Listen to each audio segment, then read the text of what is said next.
Welcome to the First Read Ultimate Spider-Man podcast, where we break down Bendis' iconic run on Ultimate Spider-Man, issues 1 through 160 in Earth 1610.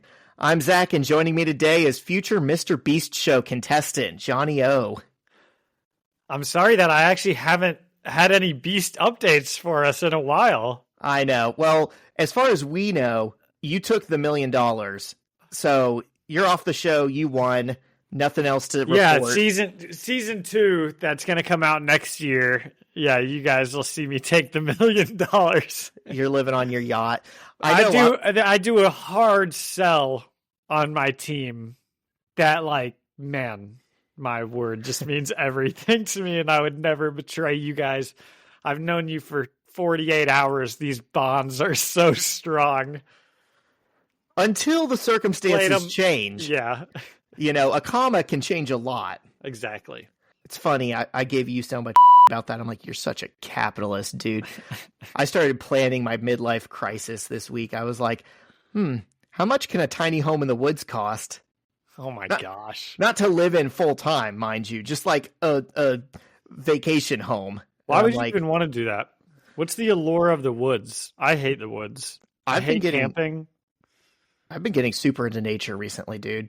I'm going on walks, and we don't have nature around here, so I go in the park, and I'm like, yes, this is good, but I just wish it was denser. I wish I didn't have any humans within 200 miles of me. Oh my gosh. But not to live. Would you actually want to live out in the woods? No, like for weekends. Which I don't want to. Is she a midlife crisis. Is she a woodsman? She is not, but I think she would support me. See, the point is, I'm not going to downsize my house and go out and that's the mark of a good woman. And, you know, Matt Murdock could learn a lot from you, Zach. Oh, yeah? Yeah. You could not wait to get into those episodes. We got to do it before the issues, it would seem. No. Okay, keep telling me about your house in the woods, your cabin in the woods, which is not how any horror movies have ever started, so... No, certainly not. I don't know, dude. I'm just... It seems like a nice idea to get off the grid every once in a while. Yeah. But this is a midlife crisis because I obviously can't afford a second home right now or anytime soon. Well, good. I like you right where you're at. Well, thank you. How are you doing, man? You got anything you're coming in hot with? No. I'm not coming in hot. I'm coming in very hot with, you know, I just watched the Fantastic Four trailer, right? And the Daredevil episode just came out a couple days ago. And obviously we're getting into some big Spider-Man issues. So I'm coming in very hot with a lot of things, but they're after the ad break things, I think. Just a general enthusiasm for the pod. I've got a general zest for the pod right now. Exactly. God, John, I just love your lust for life. You are thriving. You are just emanating a beautiful, glowing light. Wow, incredible. Okay, well, I've got two things that I had for before the break. Two things. Two wars. Help me. When's that show coming back? I just saw something the other day. They canceled Mythic Quest, so apparently one of them is a lot less busy, has got the time to work on Sunny, maybe. Well, yeah, when he's not like buying football clubs or like doing something, I don't know. Yeah, maybe he can film an episode or two or even a new podcast. Give us some content. It's Always Sunny, guys. It is disappointing that they just stopped their podcast. Yeah. At this point, we've potted more than them. We might have. I'm certain of it. Gosh, I was just thinking, you know, the school does a play every year, and once I become more, what's the word? Ingratiated? Is that entrenched? A word? Entrenched is a synonym. It's a synonym for the word I was cinnamon? thinking. A cinnamon, yes. I could go for cinnamon roll. I think I'm going to try to present the It's Always Sunny Nightman Cometh, but like not tell them what it's from or anything, right? Like actually try and present this play as like something that we should do and see if I can. I'd have to really watch through it and see how inappropriate it is. But You have to pay the troll toll to get in that boy's hole. Well, see, but here's what I'm thinking. Theoretically, if you sung the words how they're supposed to be sung, it might not give off that tone, right? That's what Charlie was talking about. So if I could trick everybody, this would be a little bit just for me. I don't know. You think I'd have a chance? You think that you think that I could do that 3 to 5 years from now? What do you think, Zach? Okay, so John's fantasizing about acting out at his job and getting fired. I'm fantasizing about running off to the woods and living away from society. We're clearly both doing great. We're both radiating light, as you said. Yeah. Yeah, dude, that rocks. I think you should totally do that, but after you have like a new job secure. I think that you're wrong on this. I think you should prove me wrong. I guess I'm not saying it will 100% get done, of course. But I'm saying I don't think it'd be that inappropriate to suggest to talk to the music teacher who, like, I'm in pretty good with the teachers who put on the musical, you know? So, and they're like fun people, you know? So I think that it could be fun. I guess my real question was, how inappropriate is that play? Because I remember it as not being that inappropriate. I think you're right that Charlie meant it as not being inappropriate, but the whole thing is just like sexual innuendos and yeah. double entendres. Yeah. Yeah. Okay. I'm sorry I derailed you, as I always do. What were your 2 things? Oh yeah. Okay. So I was, we're both golfers. We're both men golfers, yes. Of golf. We're men of the links. I was at the driving range today. I saw that, and I'm actually just now remembering that I was in a spot where I couldn't watch your video. I mean, I could have watched it, but I didn't know if there was going to be audio to it, so I purposefully was going to watch it later, and now I'm remembering that I forgot to watch it. So I'm guessing you just like rocked a ball, and that's what you sent me a video of. Yeah, it was just a drive. Nice. Anyways, it reminded me, the Masters just happened. Yes, it did. We haven't. I'm trying to get a segue here for us to be the #1 sports podcast, because Definitely. I feel like a lot of times we fall into just March Madness and NFL. So this is NBA is going on. NBA. We don't talk about it as much, but and the WNBA just happened. Paige Beckers went #1 overall, I think. Yeah, the draft. She's a beast. Anyways, the Masters just happened. Yes. Rory McIlroy finally won it. Rory McIlroy got the win. What is the drama going on between him and this like live golfer guy? Dude, it's such okay. Wow. I'm actually like kind of psyched I get to talk about this. I thought if anyone knew, you would know, because I just like vaguely understand that he dissed him when he got the jacket. Well, it's not like I like know all of the history between everything, but I know that Bryson DeChambeau is a really good golfer. Specifically, he can like hit the ball further than anyone ever. He's just like a monster. And you know, he took like $1 billion to go play on the Live Golf Tour, which is like the Saudi Arabia Golf Tour, which a lot of people didn't like.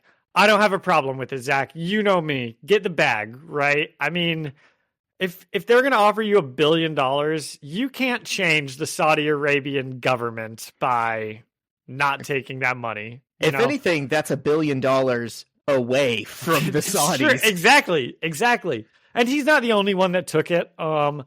But with that being said, Bryson DeChambeau is kind of a douchebag, I think. You know, the things I've seen about him, he's kind of smug, right? He like knows he's the best. And you hear he hangs with Ralph Macchio? the snake himself.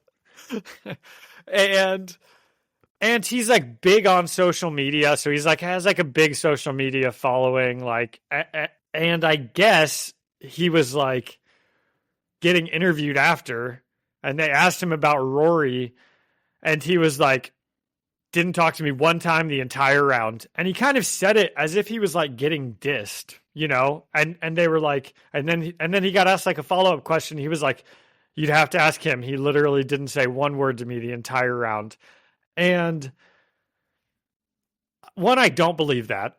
I don't believe they didn't shake hands and say hi or anything. And two, if you know anything about like golfing in the Masters on the last day in the lead, yeah, they're not palling around out there like I would be if I'm like out there with my buddies. Like Rory is probably only talking to his caddy, and they are like talking through every single shot as much as like humanly possible. So, and Bryson should be doing the same thing. So it's not, I don't think it's rare at all for two people to exchange pleasantries and then just like not really talk the entire round, you know?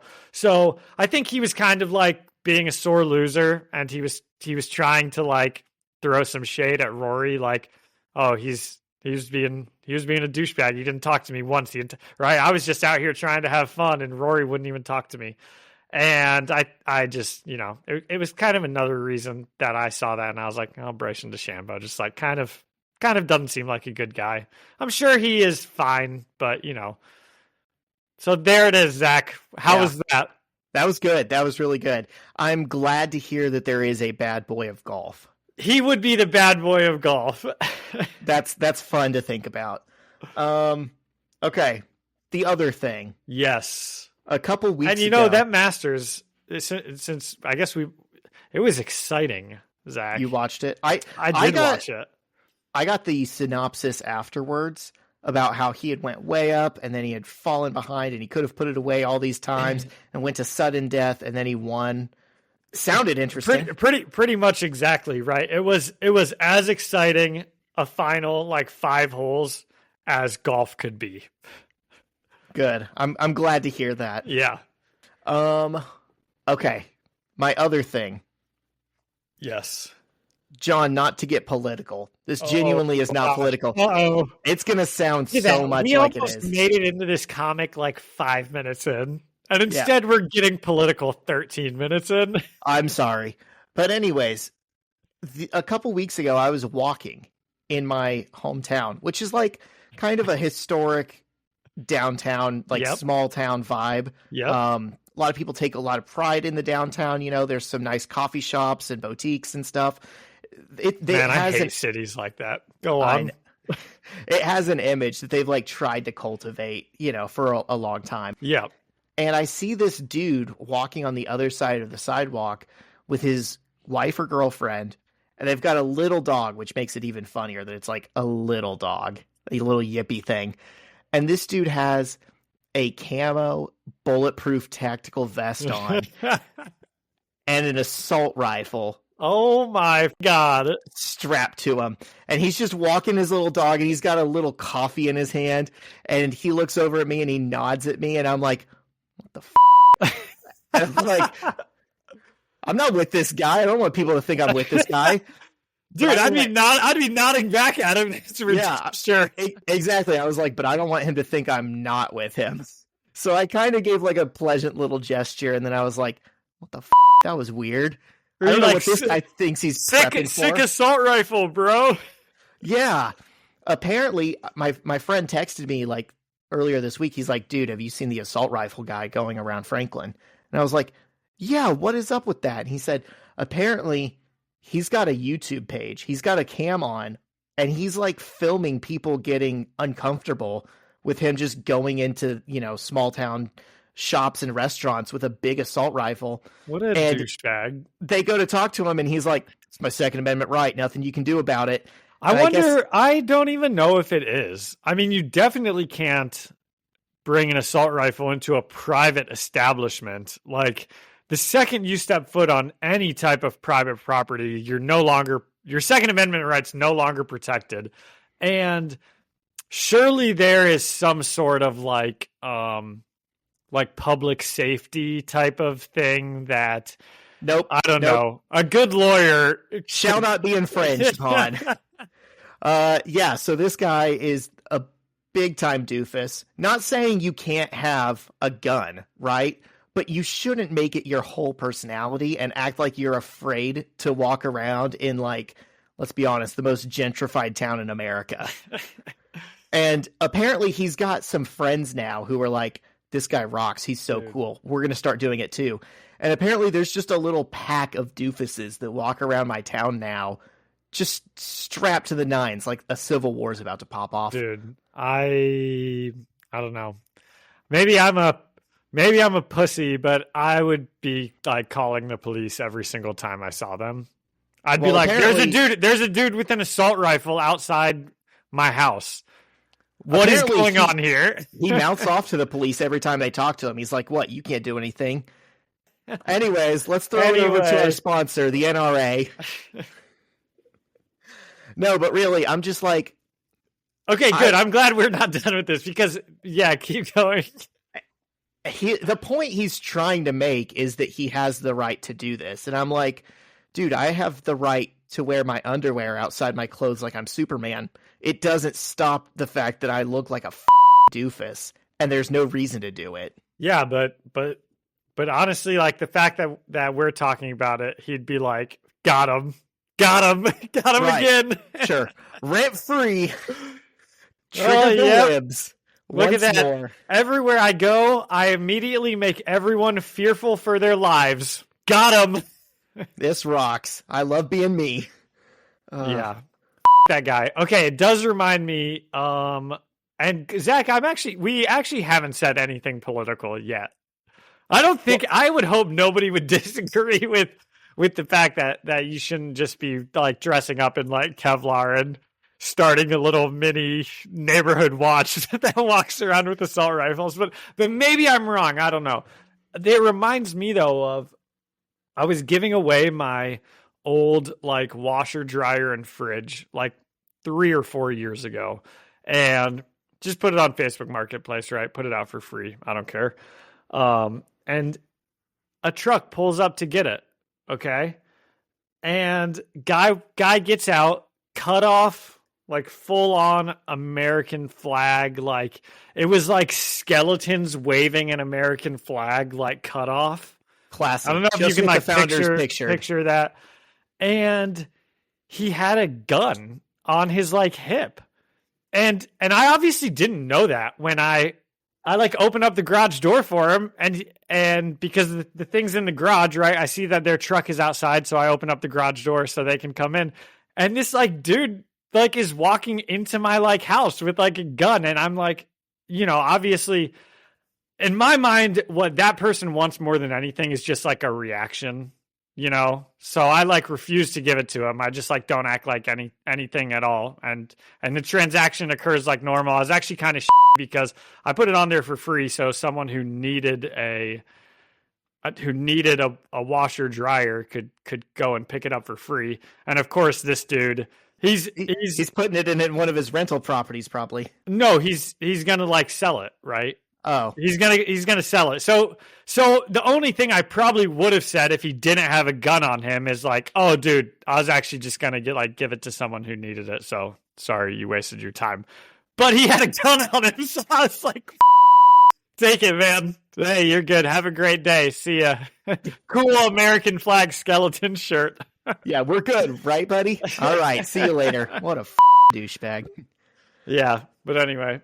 Did I ever tell you about the time doing door-to-door sales when an off-duty plainclothes cop brandished his gun at me and Levi? No.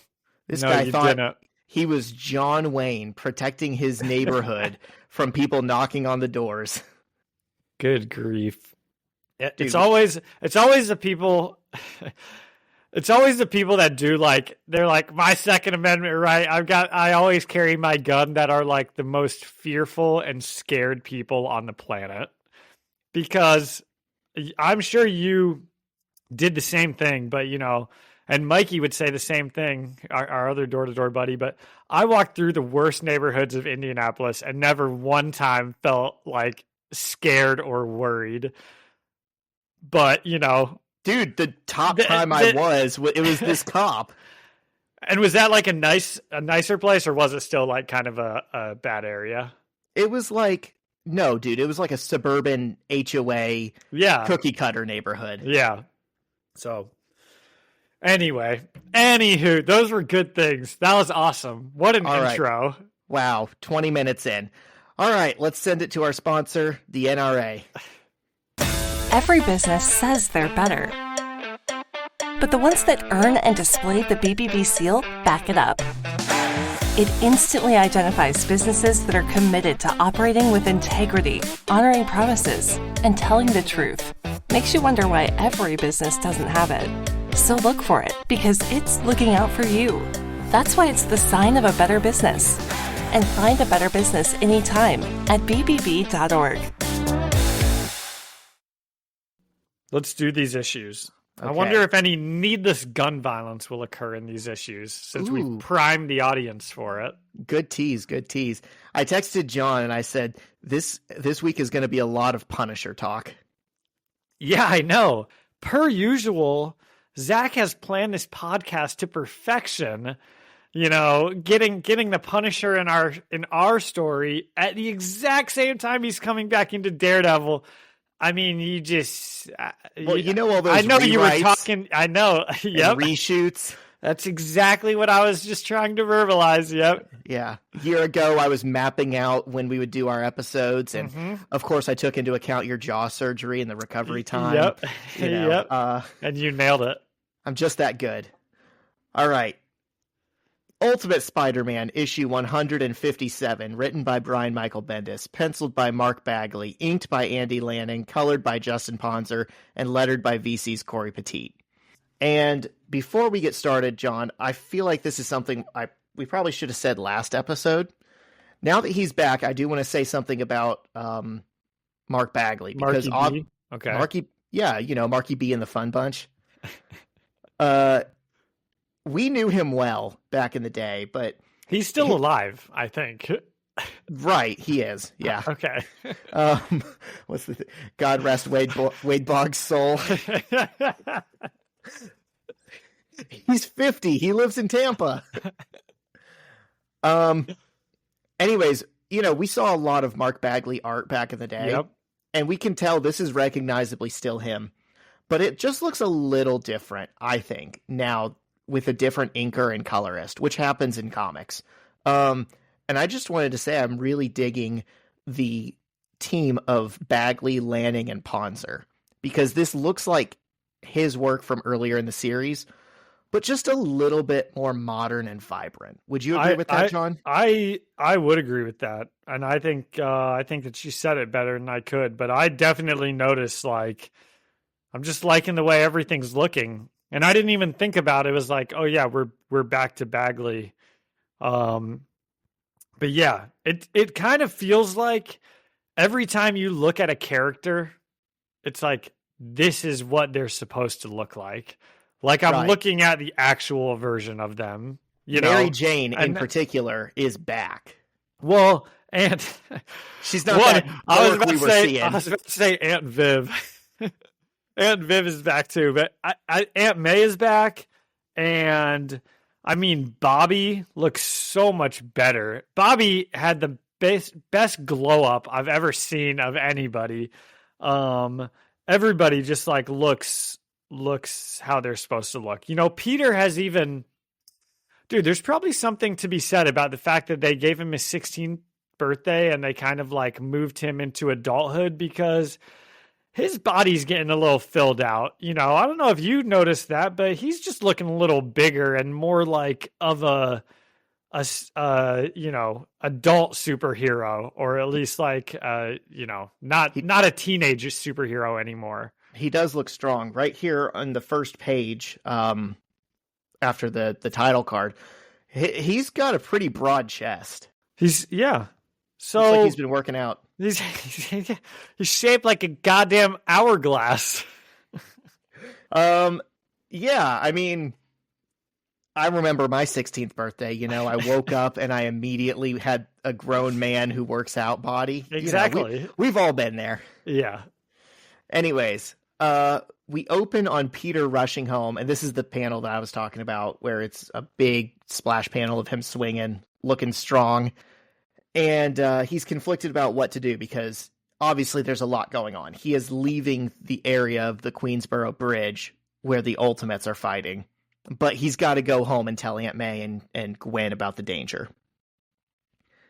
And we cut to Norman Osborn's penthouse, where the Sinister Six are watching the battle on the bridge on TV. And, John, I didn't know if you noticed this nice little touch, but in the background, over their shoulders, you can see part of the New York skyline, and there's a building that just looks like part of it vanished. Is that the Baxter Building? I'm guessing that's either the Baxter Building or one of the Roxxon buildings that got you're right. destroyed in Ultimate Doomsday. I didn't notice that, but that's a good touch. I like that they put that in. And all of the Sinister Six agree that this is their lucky break because the Ultimates are too busy fighting Nick Fury to hunt them down. And someone suggests we should flee town while we have the chance. And Norman Osborn says no. He says what they need to do... I'm going to do my Willem Dafoe, if I can. Yes. What we need to do is right here in New York City. That's really good, actually. Thank you. I've been practicing all day. Actually, method acting. I've just been standing in weird poses and saying I'm Willem Dafoe. Dude, I love that Willem Dafoe's name is Willem Dafoe. I don't have anything more to add about that, but I just love that it's not William Dafoe. It's Willem Dafoe. Yeah. It's like how Walton Goggins is not Walter Goggins, which I thought it was for like ever. It's Walton Goggins. And that just makes me love him even more. Yeah. If there's anyone who deserves a name that's just a little off kilter, it's Willem Dafoe. It's Willem Dafoe. Yeah. He says what they need to do is right here in New York, and Otto interrupts him and says he's out. He doesn't want revenge, and he doesn't want to be a super villain anymore. He just wants to get back to his science. And he references seeing things that have changed his perspective, which we know is a reference to Ultimate Doomsday. And he wants to leave town and work for Roxxon or Latveria or whoever will hire him. So maybe he's not completely reformed, but for the most part, he doesn't want to be a villain. Zach, I hate to say this. This might ruffle some feathers, but I think Doc Ock needs to come off of our Mount Rushmore of villains. Of pieces of work. This speech he gave, he changed me. I was also wondering if he has redeemed himself. I mean, maybe he hasn't redeemed himself because he did some bad things, but he also never did anything that was like too bad. You know, he like killed some innocent people. Yeah, I mean, right. He like knocked on that one random couple's house and just like killed them. And that was pretty f***ed up, but that's like the worst thing he's done, really. He killed a family of 3, including like their on baby. On the helicopter, right? Yeah. Those were the 2 really bad things he did. He killed the innocent family at their house, and he killed the innocent family on the helicopter. Everything else, that's between him and S.H.I.E.L.D. and Peter Parker. You're right, they're all playing their own sides. He also hate crimed the only Islamic man we've seen in these entire issues. What? I don't know what you're referring to. He killed him. He put the mechanical arms on him so that S.H.I.E.L.D. would be like, there he is, get him. And they shot this poor guy into Swiss cheese. Oh, that's right. Yeah, that was messed up. But he has, because as he was saying this, I was like, oh, you know what? He did fight with the heroes, the very last thing Zach and I read. And that like saved the day, right? I mean, that was a big deal. So it seems like he has, at least mentally, he is reformed. Now, whether he should be forgiven, that's another story. I would agree with that. I think that's a fair assessment. He tells Norman that... Anyway, I sure do hope he doesn't die. I'm starting to like him. Yeah, we'll see what happens. Thank God we're going to avoid the death of Spider-Man because Good Samaritan Otto Octavius is going to fight with him. Yep. Oh, that'd be awesome. He tells Norman neither of them should want to kill Peter. He says, he is our greatest achievement. We birthed Spider-Man into the world. We should take insane pride in that and leave it alone. And Norman doesn't like that one bit. He goblins out and throws Otto through the window. Do you notice a bunch of doves flying in that panel? I did notice that. That's funny. You just last week were saying doves represent death. And I might even not be right about that. But there's definitely something. I feel like doves are something symbolic about like we talked about like angelic or like you're right. It's always peace. Like doves are big on like peace, but I don't know. Maybe there's some type of death. Well, you've said it on a podcast. It's on the internet now. Actually, that's true. If it wasn't true before, you have spoken it into the zeitgeist. If we fed an AI our podcast and then we asked that AI if doves represent death, it would tell us yes, they do. Yes, and the citation would be John Opat, episode 102. Wow, I actually had never thought about that, but that's pretty up if you think about it. Dude, I hate AI for so many reasons. It's just so bad of a system. Yeah. First of all, like, it's terrible. But second of all, it's bad at even what it tries to do for that very reason, because you don't know what it is copying or mimicking. Yeah, that's true. Anyways, so Otto is falling to his death, but wait, he can control the metal, so he pulls the metal off of everything on the street. I actually thought he was about to die right there.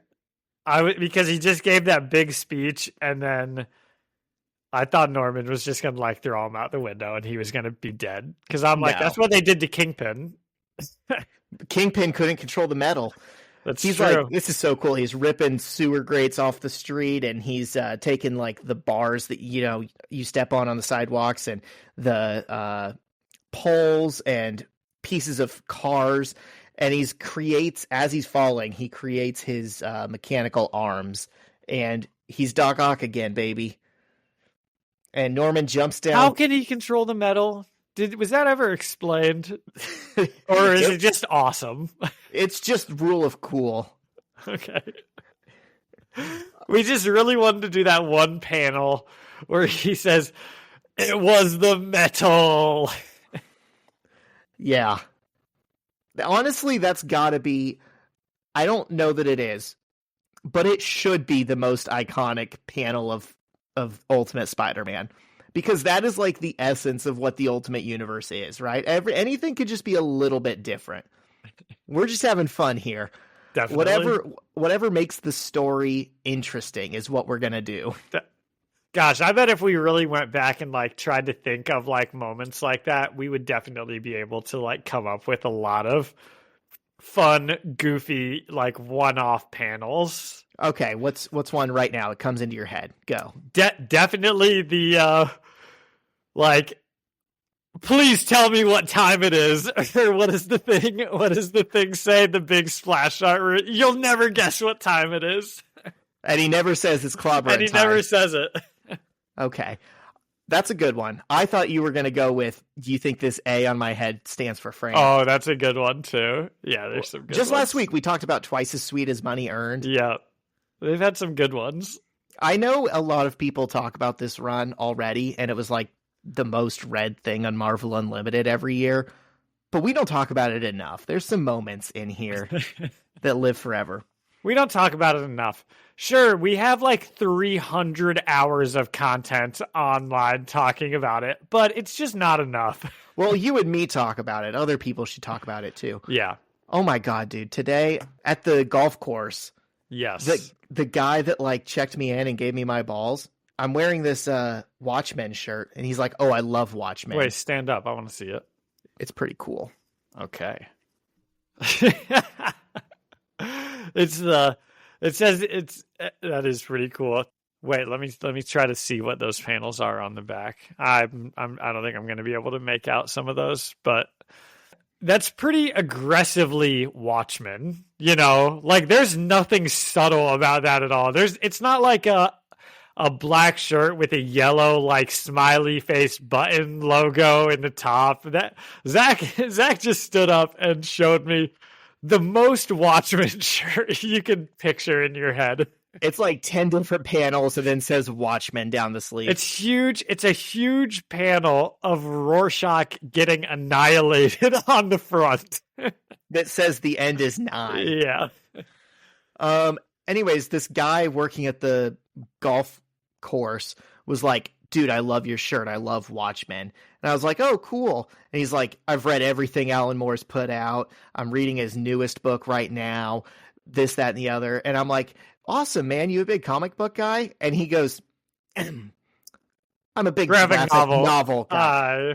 What a fucking dork. Obviously, I didn't tell him about this podcast.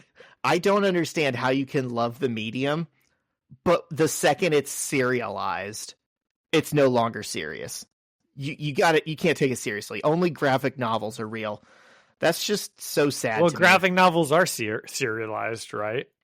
I mean, like, Watchmen was released as floppies, but then turned into this collected book. Well, yeah, that's the thing that, like, that's like Watchmen is a comic book. All graphic novels, maybe not all of them, I shouldn't say that, but like Watchmen was released as comic books and then put together, as a graphic novel. Pretty sure V for Vendetta was the same thing, because I could be wrong about that, but like the first graphic novels I got, I feel like were those like Dark Knight, the Bane trilogy, and that's like a bunch of different comic books like rolled up. Yeah, it's just a trade paperback. Yeah, exactly. So yeah, that guy's a dork. I just hate when people are like... That guy's just got to embrace his nerd and be like, yeah, comics are cool. You take it way too seriously, and just it's okay to like what you like. Yeah. Anyways. Yeah. Anyway. And then Zach smashed some balls.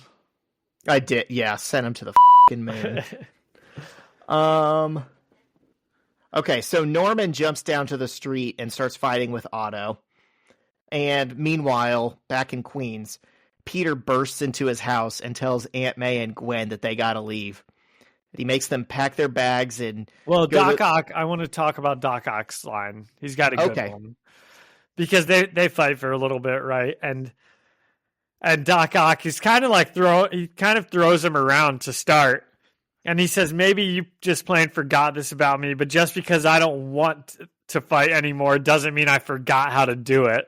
And, dude, Doc Ock's kind of a badass. Yeah, for sure. I mean, there was the debate, right, of like who's Spider-Man's true great enemy. Is it Doc Ock or is it the Green Goblin? This is kind of what they're doing here. Not in a narrative sense, but like a different sense. Yeah. Is who gets the honor of killing Spider-Man in Death of Spider-Man? Who is like his real enemy? Huh. Okay. Is one way to look at it. But Doc Ock has been reformed. He doesn't want to kill Peter in this moment, but yeah, that's why the fight can't go his way. Oh. Okay. But it's one last time before we don't get to do this anymore. Let's have Spider-Man's two biggest villains fight. That actually is fun, because that they probably were like, all right, let's do it. Let's have Doc Ock and Green Goblin fight. What have we not seen yet that would be awesome? Yeah. And then let's get Green Goblin coming off of a huge win going against Spider-Man. And then let's get Kraven the Hunter in there. We gotta have some Kraven. I'm Kraven. Anyways, Peter makes Aunt May and Gwen go to the La Quinta Inn and Suites out in New Jersey that knows May on a first-name basis by now. They hug him and say goodbye, and Gwen says, "Don't be stupid. Kick his ass. Nothing fancy." And Peter says, "I know," and swings into the city. So, could this be the last time Peter and Aunt May see each other? It could be. It could be. At this point, anytime he sees someone could be the last time he sees someone. Exactly. So, you kind of have to read into that a little bit, So, I don't know. Maybe there's a little extra emotional weight. I'll say this, at the risk of maybe spoiling something. I feel like he gets more of a goodbye from Gwen than he does from Aunt May here. Well, Aunt May, it's a sweet... she's like, come with us. And he's like, no, Aunt May, I have to do this. And then they kind of like share a look. And it's like, she understands. They've been through this a bunch. That they have. If that's their send-off, I would be fine with that. I feel like there's a lot being unsaid in those like 3 or 4 panels. She gives him a little hug, like a mom hugging her child. It's nice. Yeah. She is his mom. Okay, so back in the city, Norman and Otto fight on. Looks really cool. These are some good action panels.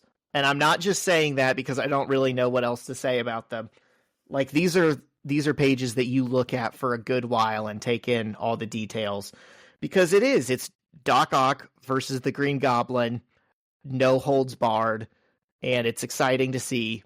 But like I hinted, eventually Norman has to win. I don't think he's like a fair fight. Like, the Green Goblin has kind of been shown to be like unstoppable in this universe at this point, right? Because he just keeps coming back. Right. Yeah, no, it's a fight that and Doc Ock is also just like a man. Yeah, like, it's a fight that he's destined to lose. Yeah. And so as Peter is swinging, Mary Jane calls him on his cell phone, and it's kind of funny. You see him swinging with one hand and answering the phone. He's like, "Yeah, hello." And she goes, "Oh my God, Peter, I'm watching the news." Wait, did you just go over how the panels of him killing Doc Ock? Did we just brush over those? Well, it's not entirely clear from those panels that he did kill Doc Ock, even though that's what happens. But yeah, he's just punching downward. I don't know. I was like, oh, I think he killed him, because that page of Doc Ock's face right after Norman like catches his like metal arm and like kind of like punches through it. And then you see Norman's face, and then you see like the goblin face, and then he's just like obliterating all the metal. I don't know. I was like, oh, he's this is symbolic. He's killing him right here. Yeah. Well, it also kind of is a visual callback to when he killed Harry. Because the arms are like up, like, he's like reaching up in desperation. And then in the next panel, the arms aren't there, and Norman is just still punching downward. And you're hearing sound effects like gosh, I forgot that he killed. I knew that we had like seen a panel like this before, but did he actually kill Harry? Is that what happened? Oh yeah, dude. He killed his son with his bare hands. He killed his boy? Well, Peter's his boy. Does he? That's true. That's true. Does he feel bad about it? Did he ever feel bad? Yeah, sure. He turned human and he told them to kill him, and Carol Danvers he said was like, with pleasure or something like that, right? And then shot him, and then we ended up in this arc somehow. He was like, I thought I was dead, and she was like, yeah, you were supposed to. I shot you in the head. Okay, so Peter is on the phone with Mary Jane, swinging to the city, and she's like, oh my God, Norman Osborn just killed Doc Ock live on TV. And Peter gets there and sees Otto's body laying in the street with his head on fire and smashed through the pavement. So I'm a big proponent of, if you don't see the body on panel or on screen, they might still be alive. Otto is pretty clearly dead here. I think this one's dead. Yeah. It's fair to say they're not bringing him back. At least they gave him a good redemption arc before he went. Yeah. Also, now Omaha's on my microphone, so if it's beeping, that's why. So Peter swings up to Norman's penthouse to investigate, because of course he knows that that's the building that's right there. But the Sinister Five have already escaped, and he hears the police on their way in. So he swings away and heads towards the battle on the Queensboro Bridge. And he sees the Punisher standing on top of the bridge with a sniper rifle. And Captain America is down below, standing over Nick Fury. And he sees the Punisher aiming for Cap and thinks, oh God. And he swings in, tackles Captain America, takes the bullet for him, and the issue ends. Wow. Okay, I have some thoughts on the last couple pages of this. This seemed like it really came out of nowhere. I mean, I can't help but think that maybe we should, and maybe these don't even exist, but maybe we should have read the comic that sets this up, because all of a sudden the Punisher's there, and I don't really know what side he's on. I mean, I have no idea. We haven't seen him in forever. We have no idea what this is. And now Nick Fury's bad. For some reason, Captain America is against Nick Fury. And the Punisher is about to kill one of them. And I just don't get it. It would be helpful to know more about what is actually going on in this situation. Okay. This all seems quite rushed to me. I'm glad you mentioned all of that, John, because first of all, this is kind of a common experience in big two comics, Marvel and DC, that we have not had a lot of in the Ultimate Universe, which is a lot of times, especially for big stories, like big events, you do have to read all the titles across multiple books while that thing is ongoing, and you have to read them in such a specific order to even understand it, right? If you're just, I'll use X-Men because I'm an X-Men reader. If you're reading X-Men and you want to read a certain story, you want to read X of Swords, you can't just read X-Men issue to issue to issue. You got to go to Excalibur, and then you got to go to X-Force, and then you got to go to the Wolverine solo, and then you have your next X-Men issue.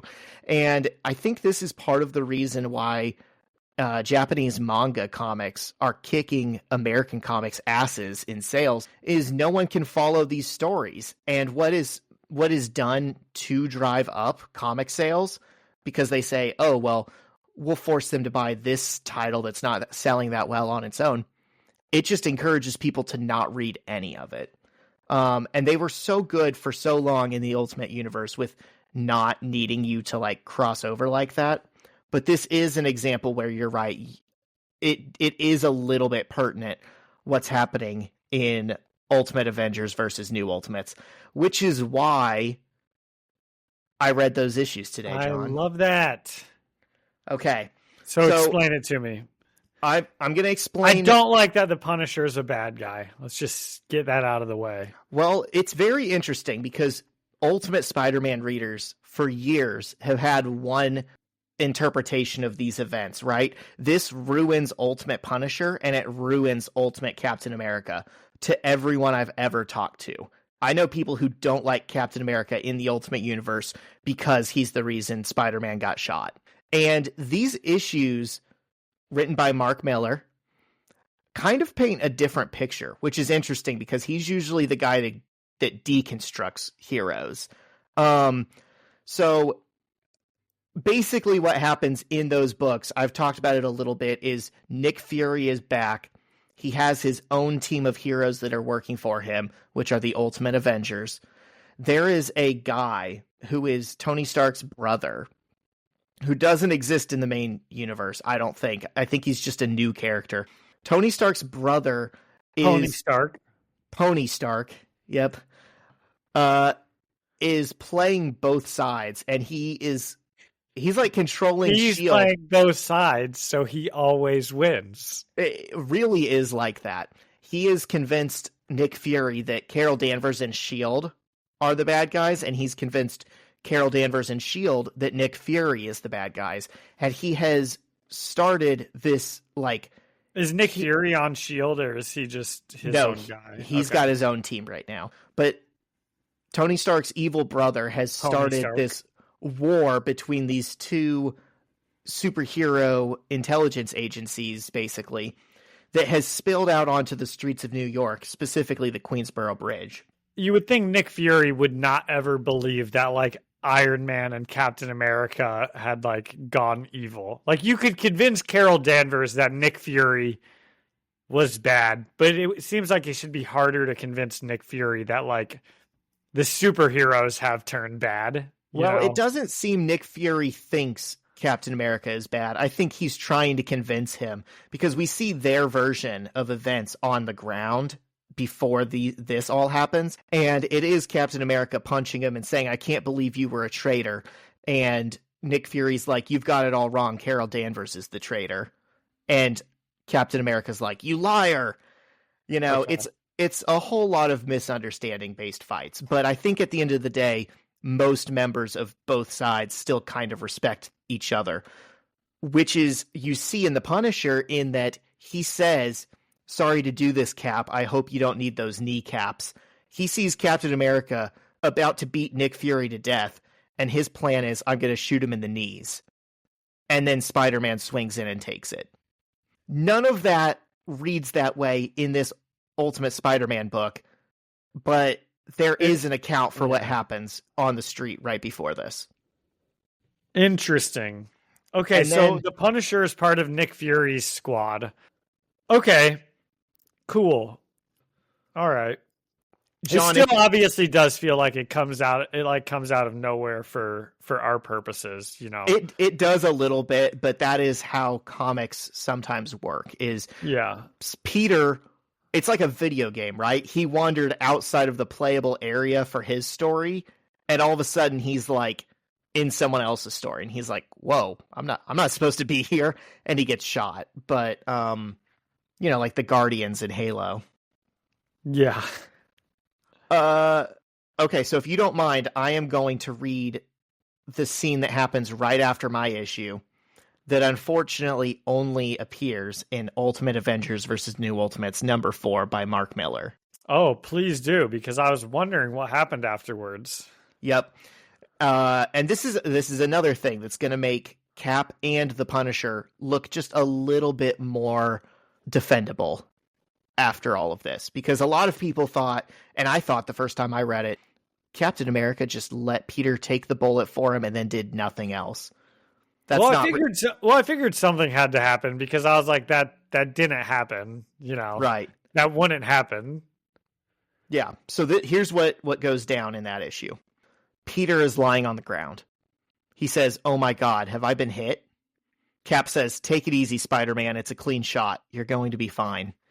Cap starts administering first aid and says there's a medical crew on their way. Fury says, "Punisher, what the hell?" And Frank says he wasn't aiming for him. He was aiming for Cap's knees. And someone shoots Fury through the chest as well, and S.H.I.E.L.D. agents rappel down and take both Fury and Punisher into custody. Someone shot Nick Fury? They shot Nick Fury. The S.H.I.E.L.D. agents shoot Nick Fury. Frank Castle is screaming at them to punish him. He says, "He was a kid. I shot a kid. Punish me." And they're like, they've got guns to his head. They're like, "We'll do it, you crazy son of a." He's like, "I deserve it." So he feels guilt. The Punisher yelling, "Punish me," is like kind of weirdly sexual sounding. I know. It's a little funny. Yeah. Okay. I don't really like that. I don't think that the Punisher's like phrase should be like "punish me," but okay. I don't think they meant it to be as funny as it comes across, but I kind of chuckled about it too. Yeah. Cap tells Peter, "I told you not to get involved in all of this." Peter says, "Oh man, I really screwed up here, didn't I? You must think I'm an idiot. How could I be so stupid?" Cap picks Peter up and tells him, "Are you kidding? You took a bullet without even hesitating. When you grow up, you're going to be the best out of all of us." Just then, a rocket hits the bridge, and Fury, Cap, the Punisher, and the S.H.I.E.L.D. agents fall into the water, while Peter clings to the pavement and crawls to the top of the bridge. Oh. Well, that would have been good information to have. That would have been a very nice scene to be in our issue. Yeah.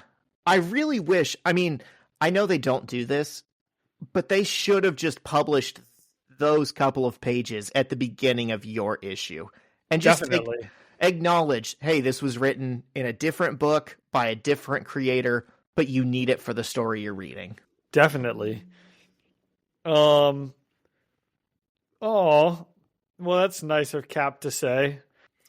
It changed my perspective when I first read it because, he was so mean to him when he was training him, and he had wanted to have Peter arrested, and then saying, "You're going to be the best of us when you grow up," and then Peter doesn't get to grow up is just so tragic. Well, I had seen some spoilers a couple months ago about Ultimate Spider-Man, and I just happened to come across that the Punisher kills Spider-Man in Ultimate Spider-Man, and then bam, out of nowhere, right? We have 4 issues to go, and then all of a sudden the Punisher has a gun on the bridge and he shoots Spider-Man, and it's like, no, he didn't. He didn't kill him. unless he shoots him again later, the Punisher did not kill Spider-Man here, especially with the scene that you just said to us.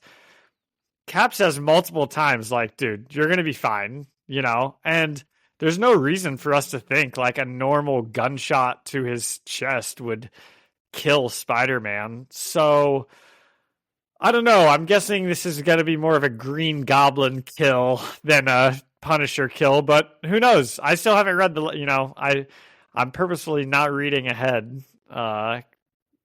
So we'll see. He has been shot before, but he has been shot before. As far as the plot goes, I think a bullet from the Punisher is more dangerous than a bullet from a random cop or robber or something. Why? Does his gun go faster? No, but because plot-wise, being shot by a character that you know already makes it more of a dangerous situation for the main character, right? Yeah, I guess that's true. It's like if you're watching, if you're watching Game of Thrones and one of the main characters charges into battle against just a faceless horde of enemies, they're probably not going to die there. But if they're going up against one of the main bad guy characters, well, they might kill them. Yeah, that's true. Okay, what are we rating yours? I gave this one. I love this whole arc, and I like this issue, right? I don't want to be down on this issue, but I would say it's probably my least favorite of the Death of Spider-Man issues, but I gave it a 4 out of Sinister 5. Okay. And I could even make that a 4.5 out of Sinister 5, because I still did really like this. Because the metal is still there. Otto might be gone, but the metal is still there. Right. It was never the arms. Gosh, I like that extra scene that you read us so much. I wish it was in the issue or one of these issues. I thought that it was a good one. You know, my all-time favorite comic book character, Doc Ock, got a nice redemption arc here. Just kidding, but that was fun. I did like that. And, I liked him standing up to Norman Osborn. That was kind of fun. They had a good fight. Pretty good. I'll give it a 4.5 out of 5 Sinister 5. If I had a nickel for every Spider-Man comic around the 2010s that gave Doc Ock a really good redemption arc, I'd have 2 nickels, which isn't a lot, but it's weird that it happened twice. And he got another one in the most recent movie. Oh, yeah. Yeah. I was talking about Superior Spider-Man, though. The one where Doc Ock becomes Spider-Man. Oh, yeah. You were talking about that. Yeah, that's a fun series. Okay, should we get into mine? Yes. The Death of Spider-Man Part 3 of 5. So, this one opens not on Peter Parker, who just got shot, but on the Sinister 5. And they go into the Tinkerer's area. And Zach, I thought maybe you could give us a refresher on the relationship between the Tinkerer and Electro, because they seem to be the ones that know each other. That's Vulture. That's why you get paid the big bucks, Zach. Yeah, he made his Vulture suit. That guy can't actually fly. Okay. So, we've seen the Tinker. Okay, so last time we saw the Vulture, whenever that was, the Tinkerer just made a suit or something. Yeah. Okay, cool. Not very exciting. Yeah. I think we just found out that the Tinkerer is also the Hornet. I think so too. I saw that. He's working on the Hornet helmet, and the Hornet's suit of armor is right there next to him. Well, he might not be the Hornet, but he definitely is the guy who made the suit for him. Right. And he's either the Hornet or the Hornet's tailor.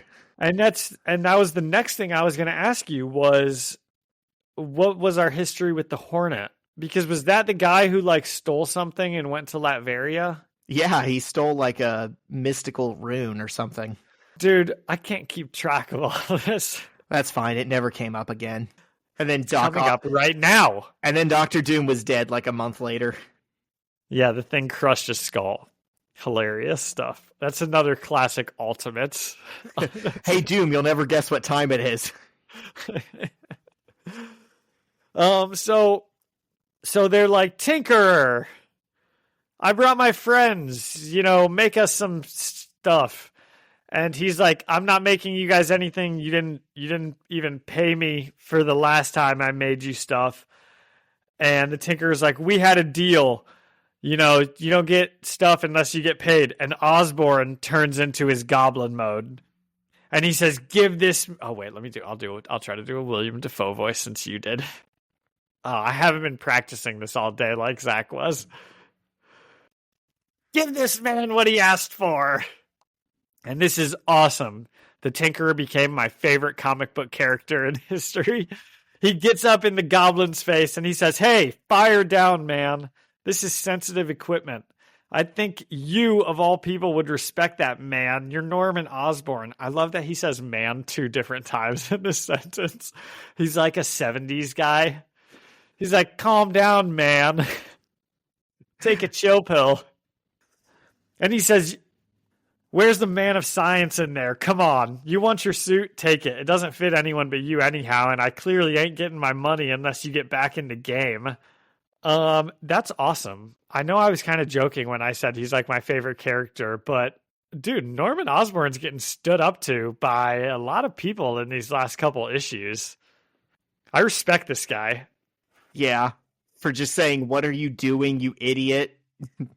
Turning into a big fiery goblin man. But really, if he sets the sprinklers off, all that electronics is going to be worthless. That's true. So Craven's looking at the wall of all of the different like weapons and things that he's built, and he says, I would very much, I can't do a Russian accent. I would very much like to open a tab. And we see him like grab a couple weapons off the wall. So back on the Brooklyn Bridge? Queensboro Bridge. We see Spider-Man's hand on the ground, and we see it start to twitch as he thinks to himself, come on, genetically altered spider that bit me. And I'm going to read the whole thing. You went and bit me and turned me into Spider-Man. You completely ruined my life. You're the reason I'm sitting here with a bullet wound. Thank you very much. The least you can do is give me the strength to get my tuchus up and get myself to a hospital. And he's kind of staggering over his thoughts, as he breathes. And then he thinks to himself what we are probably all thinking, which is, where are these other superheroes that were on the bridge? He's like, I would really like to thank the other superheroes for either leaving me here because they thought I was dead or leaving me to bleed to death. Either way, thanks a lot, he said sarcastically. Have I mentioned how much this hurts? Because I haven't. It hurts very much. Okay, let's assume the other superheroes are very busy with an earth-shattering fight to finish, that is. More important than a single bleeding to death teenager. Yes, let's assume that. Let's not assume that Captain America repaid my insane and amazing bravery of saving his life by leaving me here to die. So, I guess I never for 1 second thought that they just left him here. I figured there was other stuff going on. It would have just been nice to see. I think you're right in that there's too much happening in other stories that we're not seeing for this to be such a big event Spider-Man story, Yeah, and it's a shame that it seems like the left hand wasn't talking to the right, in that Bendis writes this almost like that conversation with Cap didn't just happen. Well, Spider-Man doesn't have any recollection of it, it would seem. I guess. I mean, I don't know the side effects of being shot. I don't know if he blacked out or had short-term memory loss or was in shock or what, but he should be getting up and know that Captain America just tried to help him and then fell into the water below. Well, unless that explosion kind of knocked him out for a little bit. That's what I assume happened. He might have gotten rattled. I'm willing to write this off as just he's in shock. Yeah. So Spider-Man's like, I have to go to the hospital, but if I go to the hospital, I'm going to have to take my mask off. Everyone will know who I am. I won't be able to be Spider-Man anymore. I won't be able to be Peter Parker anymore. And he's thinking to himself, like, that's a shame because I was finally kind of starting to get the hang of this. And he's not wrong. Like, for once, things were going good with him before all this stuff happened. And finally he webs up his chest and his back where the bullet went through. And he said, that should keep my insides inside. At least I get to the... And then his spidey sense goes crazy. And he looks up in the air and he sees the Sinister Five flying through the air above him. And Zach, this is one of my favorite little details that we always get when the Sinister 5 or 6 are flying away. Vulture is always carrying Kraven like a little baby. He always just has him underneath his arms, carrying him through the air. And it's just an amazingly funny touch to me. You know, if you rotate the image a little bit, you can convince yourself they're Jack and Rose on the Titanic. You the could. Way he's holding him. You definitely could. All of them are flying, right? So how is Vulture the one that has to that's always carrying him? You know? That's true. It's just a funny little conversation that must have happened at some point. Couldn't he ride on the back of Sandman or something? Or like call an eagle, right? Isn't that his thing now? He's got some sort of powers. You think he controls animals? I don't know. I thought he was just a movie man, and then you told me last week, no, remember he got powers. They should have made that his power, that he just gets carried away maybe by crows. That'd be awesome. Did you notice something else? Maybe Zach, oh my God, I just thought of it. What? He can control animals. That's why Vulture's the one carrying him. He's controlling Vulture. He's controlling Vulture, exactly. Yeah, you know, I've been listening to a philosophy podcast, and, you know, a lot of philosophers often said that humans are just rational animals, right? The difference between us and actual animals is just that we have the ability to rationalize. Okay. It makes you wonder, if a guy could control animals, could he also control people? Are we that different? Wow, Zach, you just blew my f***ing mind. Something to think about. We're not just pretty faces, listeners. Do you think, here's an interesting thought for you, can Professor X control animals? No, because they're not rational. He controls the rational aspect of rational animals, right? Human consciousness. Is that like what his power says? Well, no. He's just a telepath, right? Dude, I have a microphone. Could he? You asked me a question. I'm going to confidently say whatever bullshit's on my head. Well, now that's the answer. Put it into an AI generator. There you go. No, as stated in X-Men 232, Professor X controls the rational thought of people. Therefore, he wouldn't be able to control animals. Oh, okay. Wow, I didn't know that. Smart. Yeah. Okay. So Peter sees the Fantastic Five, we'll say sensually flying through the sky above him, and he decides to swing after them. And we catch up with Johnny and Bobby, and this is where I said Bobby got a nice little glow up. You know, he no longer looks like, I don't know, just like a young doofus. Now he looks more like a normal aged person. And he says, well, that sucked. And Johnny says, come on, Bobby. And he says, John, this sucks. And he begins to complain about their life and that they're superheroes and they have to like just hide their powers and you know, they're just like regular high schoolers. And Johnny's like, this is good. We need normal high school things. And Bobby's like, maybe for like a week or two, but we're superheroes. We should be superheroing. And he is kind of right. He does have a point, don't you think? Yeah. I noticed two things here. Yeah. So first of all, what they're doing is what we talked about last week. For all of the readers that had fallen off and are just picking this up because it's called Death of Spider-Man, they're re-explaining, oh yeah, the Human Torch and Iceman live with Peter, and this is the reason why. Yep. And then second of all, Johnny Storm being called John does not sit right with me at all. I've never seen that before in my life, and I hope I never see it again. Yeah, that's true. I kind of noticed that also. So Bobby is making some good points, and then Johnny says, admit what this tantrum is really about. And as the reader, you're like, wait, what? What is this? And he says, no. And Johnny says, admit it. And he says, you struck out on our double date and now you're just lashing out. And Bobby goes, if that girl knew I was Iceman, she'd still be kissing me. So this is really funny. I mean, it is pretty humorous that it's like, oh, this is kind of what Bobby was just upset about. Like, Johnny really did call him out, and he was dead on the money as well. And Johnny says, but you wouldn't want a girl to make out with you only because you're Iceman. And Bobby says, yes, I would. So they walk into the house, and they are kind of looking around for the other people that live there, Gwen and Aunt May. And they don't see her. They don't see anyone.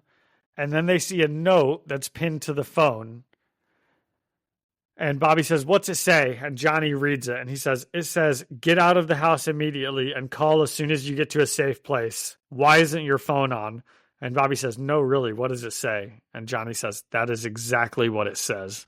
And they're like, okay, who wrote it? And Bobby's like, it's Gwen's handwriting. Or maybe Johnny says that, one of them says that. And they're like, this is weird. Okay, let's just go, right? So to their credit, there's a lot of trust built in this house of heroes, Like, they saw a note, it said, get out and go to a safe place. And it took them like 20 to 30 seconds of conversation. But then they were like, okay, let's go. Yeah. I also like the detail that they know Gwen's handwriting, right? I don't know that you would notice something like that after just living with someone for a couple of weeks and not really interacting with them. Okay. I think these kids are close. I guess. Okay. I mean, I'd notice I know like all of my kids' handwriting, I know like all of my siblings' handwriting, like. Well, exactly. I feel like it's pretty easy to recognize people's handwriting when you know them. So I guess to your point, yes, they must know each other. Gwen's not just like another, like a girl that lives in the same house as them, right? That they have like a family unit. They're like, oh yeah, we know Gwen's handwriting, of course. Yeah, that's true. So they're like, let's go. And Bobby says, I just wanted to make out with a girl. And then they open up the door to leave, and they see, to their shock, the Sinister Five standing on their lawn. And Johnny, dude, I'm loving all of our characters just like standing up to danger in these couple of issues. Because Johnny just like comes out the door and puffs his chest up and says, can I help you? And the Sinister Five is like, this was supposed to be the Parker house. Is that him? That doesn't look like Peter Parker. And Craven's like, this is it. I smelled it. And Johnny, again, more forcefully says, can I help you? And the Sinister Five says, Peter Parker, get him out here now. And they kind of like exchange some words. Johnny's like, I know who you are, Norman Osborn. And Norman again says, Peter Parker, now. And Johnny says, better idea. You get the hell out of here. And he flames on, or you're going to have to paint on new eyebrows. And we get to see what I think is a pretty cool drawing of the Green Goblin coming face to face with Fireman. The Human Torch. The Human Torch. John, weren't you just watching the Fantastic Four trailer before this? Yeah, but they don't say that in there, Right, but like Johnny Storm. Johnny Storm just seems like a superhero name that you kind of like forget that he has a name. That's just his name. Yeah. So when he flames on in the movie, you see him and you go, fire guy. Fireman.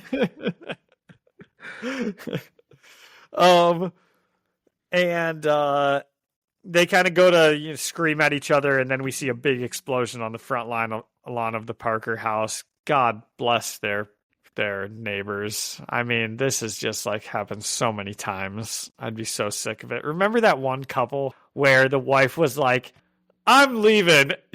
Do whatever you want to do. And he's like, you want to divorce me? And she's like, no, but I'm leaving. Man, you got to feel for those people now. Hopefully he left with his wife. Yeah, they were the sanest people on the block. Yeah. I do think it's a little sad that here we are at the very end of our story, and they give us the chance one last time for us to comment on Norman's big swinging goblin or lack thereof. And instead, he's in jean shorts. We've got the Green Goblin in jorts for the big conclusion. Dude, I think he looks awesome. He's never looked better. He's never looked more like a goblin. He's got cool gills for some reason. He had the gills before, but I know he did. They're very pronounced now. Yeah. Did I ever tell you Bagley? Apparently, he said that he hated this design. He's like regrets making it. He drew it one time and thought it was cool, and then once they used it once, they couldn't stop using it. Right? This became what the Goblin in the Ultimate Universe was. But by the end, he was like, man, I kind of regret not just making him like the regular Green Goblin. I'm actually going to look up what does the Green Goblin even look like in comics? Lunatic in a Halloween costume. Oh yeah, dude. I love this guy. I do too. I mean, I like the Ultimate Goblin too. They're different characters in my head. Oh, the purple and green is so awesome. The pumpkin bombs and the glider. It's so 1960s and 70s. Godspeed, Spider-Man. I loved him in the cartoon when I was a kid. Yep. And then the Hobgoblin. Oh my Hobgoblin gosh. was actually the Good main stuff. goblin in that. In the cartoon, I know. Yeah. Yeah, there was some reason they couldn't use the Green Goblin yet. Oh, I think you're right. Yeah. I remember maybe we talked about that years ago. Who knows? Okay, so Fireman and Green Goblin are fighting on the front lawn. And, dude, it's kind of confusing with Electro and Iceman. They look very similar when they're powered up. So, you're right. I was reading a thing and I thought that was Iceman saying it, and then I just realized it's Electro saying it. Yeah, Electro's like the freaking Human Torch. You couldn't smell that, Kraven? Boy, I love that Kraven's powers are just like he's like a dog with a nose. Yeah, I love say his response because his response is hilarious. He says, "I've never met that kid." So I guess he can't smell people unless he gets a scent for him, like a dog. And Sandman says, "I got this," and then he crushes Johnny Storm with like a big sand thing. And they should throw a stick. Let's see if that beats Kraven. See if he goes to chase it. They should do that thing with a tennis ball. Yes. Where you wave it and then you fake throw it and send him running.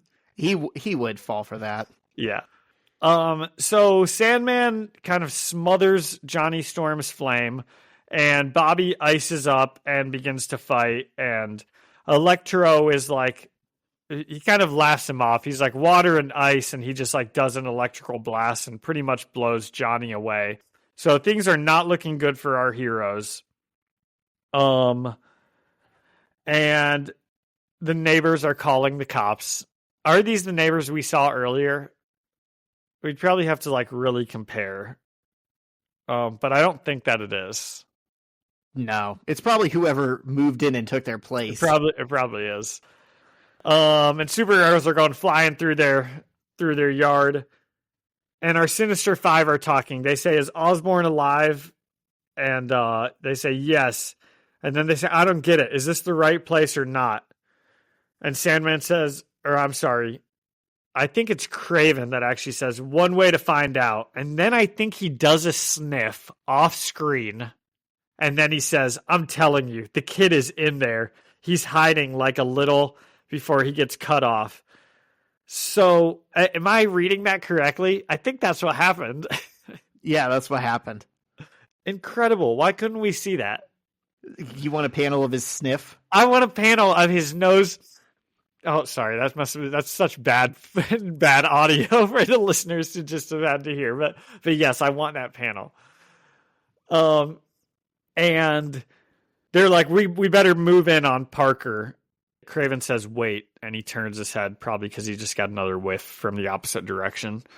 And it's Peter Parker standing in the street lights on the road.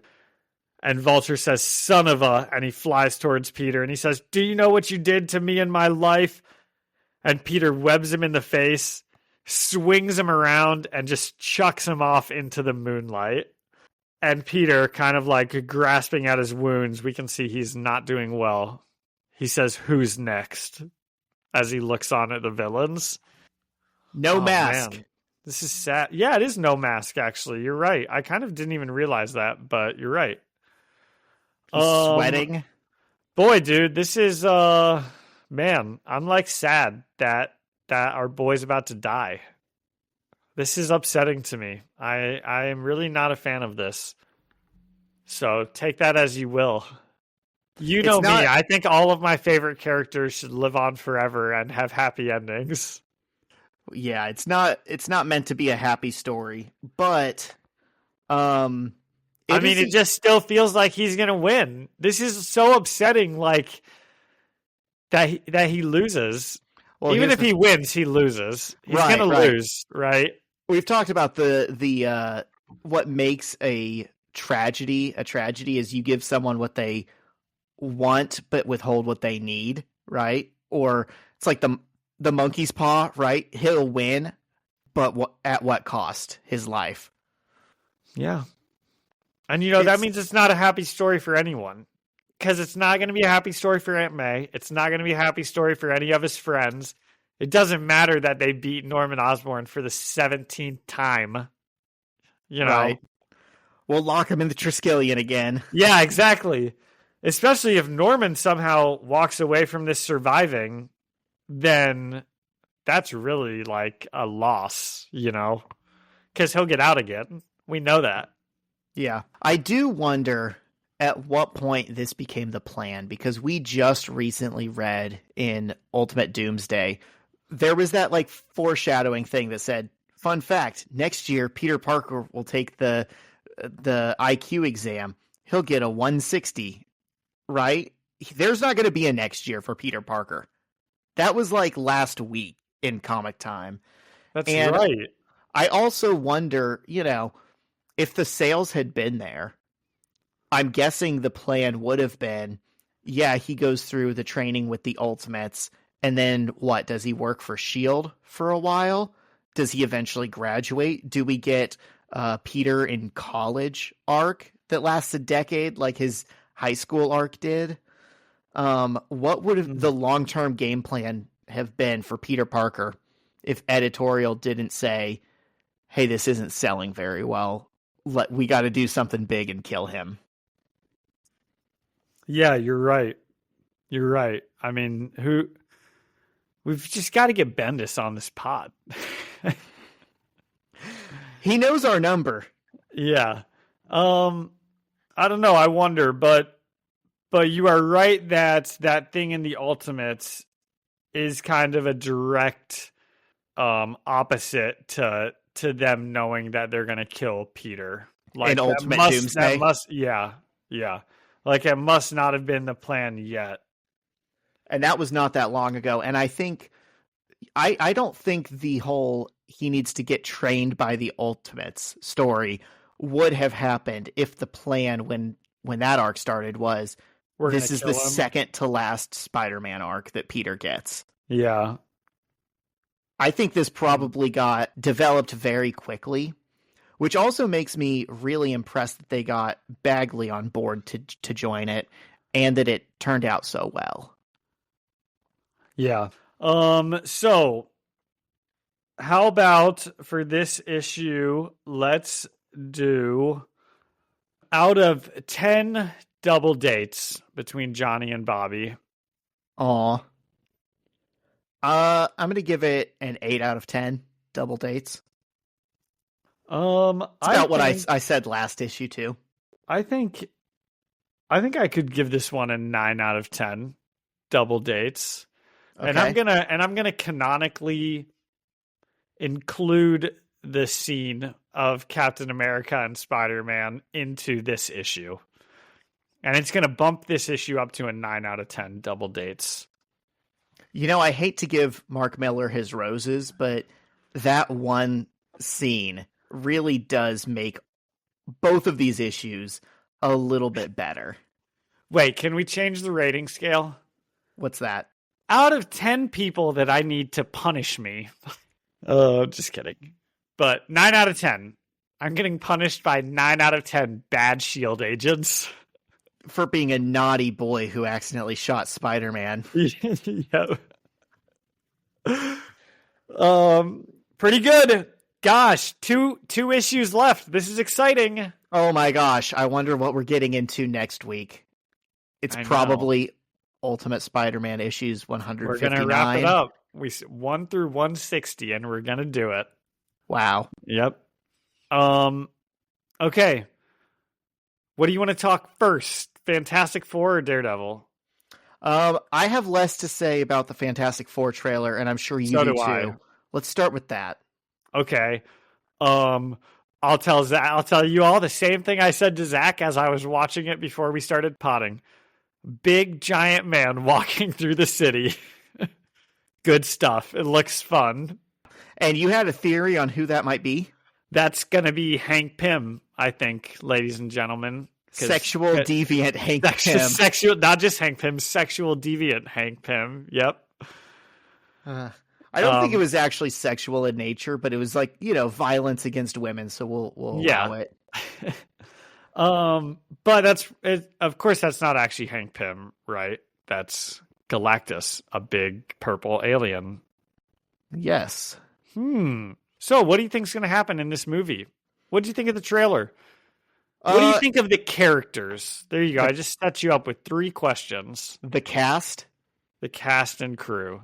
I don't think Pedro Pascal looks like Reed Richards, but I think he's doing a better job than I thought he would before. He's slimmed down a bit, which I think is important. Not like a ton, it's not like he was ever big, but he's just a little bit thinner, I think, in like the face, and it helps out a little bit. Yeah. I don't want to say looking like the character is the most important thing in comic movies, because sometimes, people play a character better. Obviously, John Krasinski looks like Reed Richards and was completely flat in his performance. So who knows? Maybe Pedro Pascal is the man at being Reed Richards. Keep going. I had kind of wanted it to be Penn Badgley. Do you know him from You and Gossip Girl?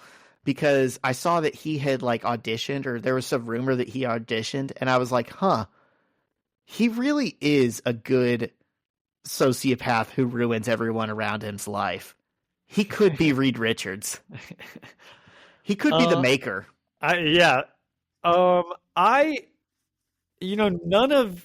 None of these actors, when I saw them, I was like, this looks like the Fantastic Four, especially Johnny just doesn't look like a superhero.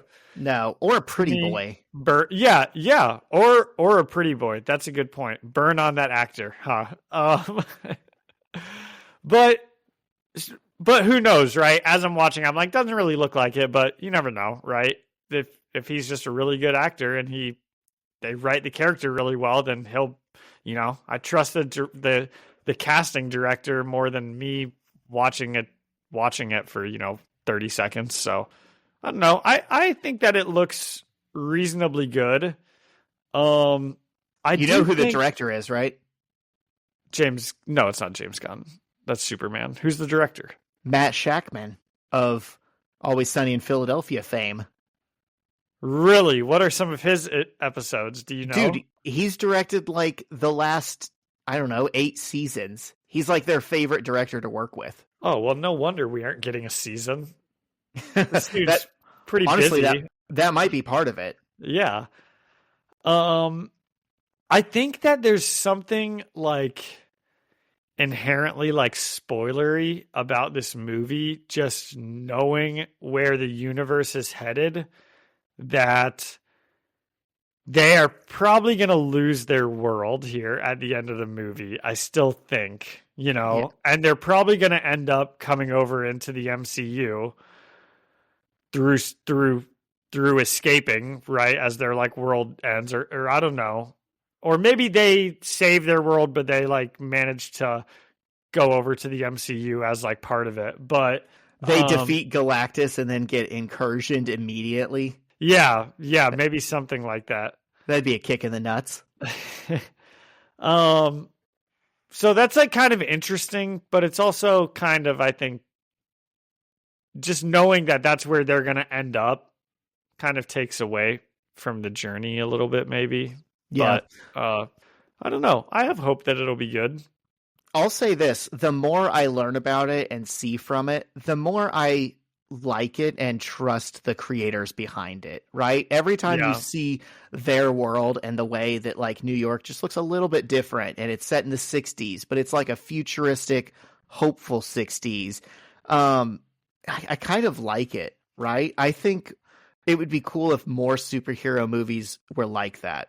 I know you don't love the Joker movie, the first one, but the fact that it's like set in the 70s and has this like dirty, dingy, claustrophobic feel where like the trash is piling up and crime is whatever, that movie has its own atmosphere that informs the characters and the plot. And I think it'd be cool to see more superhero movies that do that kind of use setting that's more specific than just present day, world outside your window. Yeah. Give us a little something different. Like, it'd be cool if we did a Spider-Man movie that was set in the 60s or 70s, like when that was being written. I don't know. Yeah. Just an idea. Well, I think that it's funny that you say that about Spider-Man, because you did just remind me, I think we are supposed to get like a Nicolas Cage Spider Noir movie or TV show or something. Are we? I don't know. Maybe. I also just reminded myself of a better example of what I'm talking about, which is like the more recent Fox X-Men movies, where it's like, this one's in the 60s, this one's in the 70s, this one's in the 80s. Yeah. And then I think that they kind of messed that up by like doing a decade each time, because that was pretty awesome when they were like, this is in the 60s, and then Days of Future Past was in the 70s. And then it's like, wait, we're in the 80s now? Why do all the characters look 3 years older than they did 20 years ago? And then it's like, oh, now we're in the 90s? Everyone still looks the exact same, Yeah. So I think that concept got away from them a little bit, but you're right. Those first two were like awesome. If you didn't try and do a 10-year gap between all of your movies, it's a cool concept. In more competent hands, it would have worked. Yeah. Well, I hope it'll be good. So there you go. And I hope Dr. Doom shows up, and I'll be bummed if he doesn't. Okay, should we go from a hopeful New York to a dark and grimy New York? Let's do it. How's that for a Daredevil segue? That was good. What a finale. All right, let me get my notes out for Daredevil. Yes, I actually meant to watch it again so I could take some better notes, but I'm going to kind of rely on you to just name stuff, and then I will talk about it. Okay, I'm going to go out of order because this was just kind of initial thoughts after the episode ended. Okay. Musical cues. Fantastic. When the guy is walking into Daredevil's hospital room to kill him, and they just fade in, killing me softly. Great use. And then... Okay. Gosh, I just hate to do this, but one of the few things that is really annoying me with this season is how much modern music we're getting. I just don't like the real songs that go over scenes. And there's been a couple of them. when Matt got shot in the last one, and it's some song that's like, can you hear the thunder? I don't even remember what it is, but it was some song. And they just keep putting like these real songs in the things. And I think it kind of takes me out of the show a little bit. Oh man, it was hyping me up. Okay. So you might not agree with this then. The other one that happened in this episode was when it's showing like Kingpin, proudly being the mayor, and Matt and his people in the bar, and Punisher's chained up, and it's saying everything in its right place over and over again. That was pretty cool. Yeah, that was another that like ending speech of his with that music behind it. It just didn't really do it for me. And if we want to get into it now, we can, but that's like at the very end of the episode. So I don't know if we want to come back to that but I said I was going out of order. Sorry. Okay. So, well, that's okay. So I know you saw some stuff online about this and you said it kind of annoyed you, but I think the finale was incredible and I was so psyched about it and very pleased with it. But I think everything is about setting expectations. And when you have Matt say the words, "We need an army," in this show that's about like vigilantes and specifically like New York vigilantes, I think that they primed their entire audience to expect a lot from whatever was going to happen in the final like 5 minutes. Because I will just say, I thought for sure we were going to see Hawkeye. I thought for sure we were going to see young girl Hawkeye, Kate Bishop. We were definitely going to see Echo. And, we'd see the swordsman, right? We'd see Punisher. We'd see all these people that we already know. Plus, we'd get some key cameos. And stupid me, I even thought there was just the sliverest of chances that we'd see the friendly neighborhood Spider-Man. I just did. Oh, John. Because they're all in New York. And I wasn't expecting, I especially for Spider-Man, I was like, no way are they gonna show Spider-Man. That'd be too fucking cool if Matt Murdock built an army and we see Spider-Man with him. And boy, I think that they kind of did, like I said, it's just all about setting expectations and then, either under promising and over delivering. And I think in that one line, they might not have been trying to, but I think they over promised and they really under delivered with their, right. They could have given us Jessica Jones even. I saw afterwards, maybe the Defenders should have showed up, and I wasn't even thinking about them, but I was like, yeah, that would have been perfect. That was true. Immediately who I was thinking of, because that is a street level team we've seen before that Daredevil has worked with and knows. Well, I thought Kingpin because Hawkeye, or I thought Hawkeye because Kingpin was in the show, right? Hawkeye was fighting against Kingpin kind of, so it would make sense for him. That's why he was the first one actually to my head. I think it should have been the Defenders. That would have been. Also should have added Moon Knight and sent him undercover to work with Kingpin, and then he loses his sense of identity and believes he does work for Kingpin. And then Kingpin kills him. Poor guy doesn't understand why his master he's very loyal to is killing him. That's true. So I think that they kind of messed up, especially since then they are showing. Well, he walks out into the bar at Josie's. It's pretty cool when he walks out into the bar at Josie's. Even that, if they had just left that as the army, that would have been not great, but I think it would have been kind of cool. It's okay, we've got the, lady cop who was working with them earlier, and we've got Cherry who has been with him the whole time, and this is kind of badass. He revealed his face to Josie, the bar owner. They have a cool relationship at this point. The last episode, she was he didn't use his cane, and Cherry's I didn't even notice, and I'm oh, that's kind of fun. And But then they show Matt's speech and they like intercut it with like the normal New York citizens from BB's documentary who's like, hey, vigilantes, we used to shoot people in the head. Welcome to New York. You mess with the bull, you get the horns, baby. And I'm like, why are these guys a part of our like badass ending speech of the season, you know? Yeah, it was kind of a muddied message. Yeah. I know a lot of people were mad by Matt's army being underwhelming. I wasn't mad about it. I was underwhelmed by it. That's a better word. I don't really care that much because to me it seems so clear they were showing that simultaneously with all of the vigilantes that Kingpin has in cages. And I'm like, oh, okay. First episode, next season.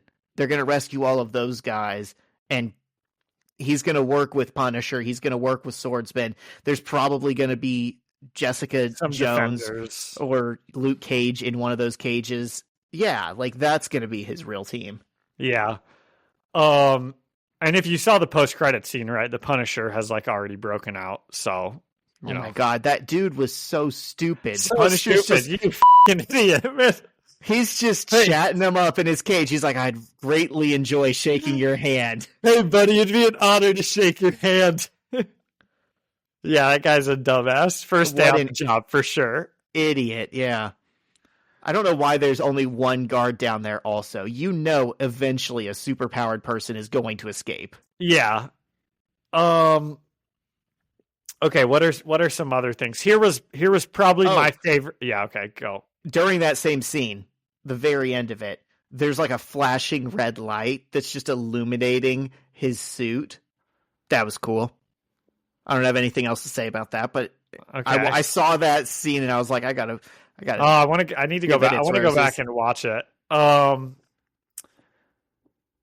Yeah, it was everything was pretty awesome. You got more specifics we can talk about in your notes? I've got the one I texted you, Matt, to Karen. I'm glad you're back. And I said he's speaking for the entire viewership of the show.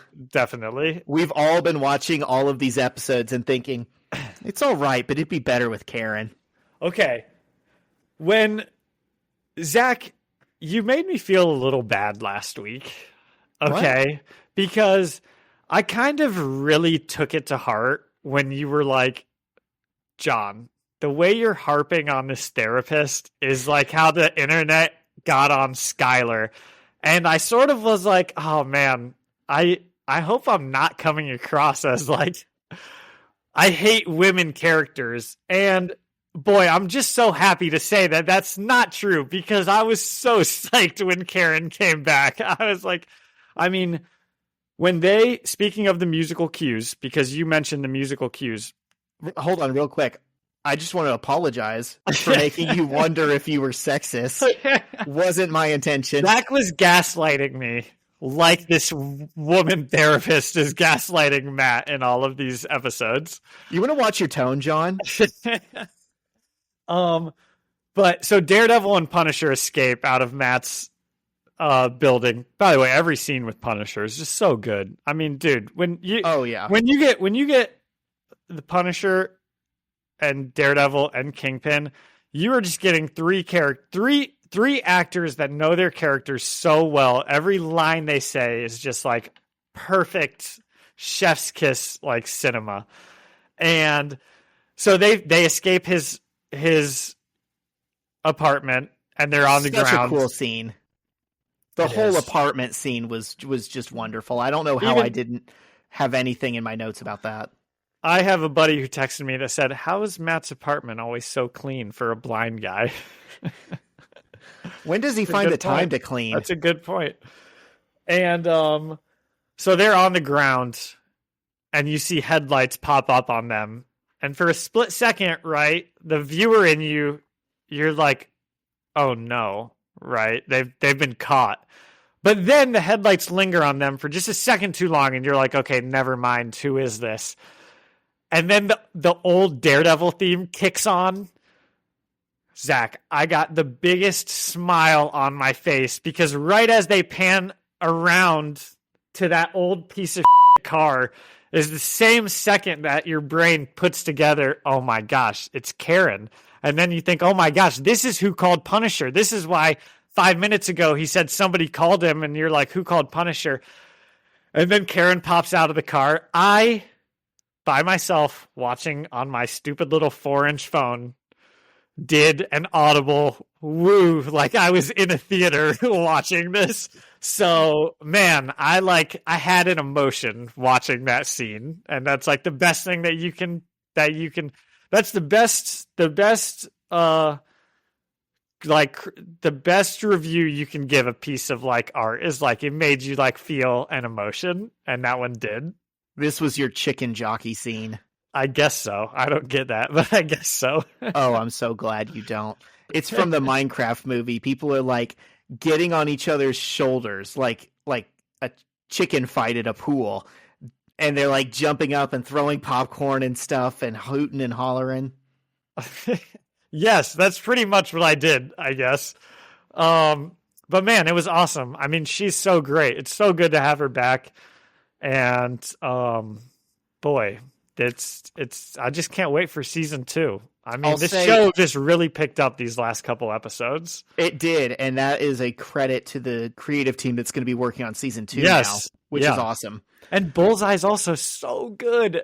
Oh my gosh. This dude has not gotten like any work since he's been Bullseye. It's a shame. He's so good. You love to hate his character, right? Like every time you're on the screen, you're like, oh, I hope they kill this this time. No, but he also has a certain amount of like, you feel bad for him because he is just a guy with like tremendously bad mental health issues at the end of the day that is like being controlled by much more powerful people. And he's in control of his own actions, of course. And he's terrible, but I don't know. I something about him. I kind of like him. And they do show him in Matt's speech talking about like an army. They do show Bullseye, and it's like, why'd they show Bullseye? He's not going to be a part of this army. If anything, he's on the other side, right? You're right. He's way more sympathetic than the therapist. I think, dude. Are we ready to talk about the therapist? She's gone full on villain. I think she's a villain in season 2. I think she's going to be. I think whatever she did to Muse unintentionally, she's going to be doing to people on purpose in season 2. I truthfully do. I think that's what they're setting up. I think it's funny that she's like the RFK in Fisk's administration. That is 100. I thought that same exact person. Yep, and I think that this is even supposed to be an RFK like analogy because RFK is like the health person, and he is obviously, not to get political, doesn't know anything about health, right? He's not a doctor of any kind at all. And I think that there is supposed to be a parallel there because she's like the mental health person, and obviously she's fucking terrible at mental health stuff. I do think it's funny. We know of two clients that she's worked with, right?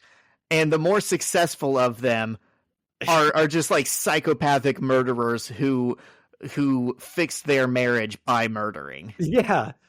And oh shoot, I thought I was about to say something else, but I kind of forget what it was. So I'm sorry, I cut you off. No, that's okay. Last week I said something about how I'm like, I think she's just like disagreeing with Matt just to disagree with him.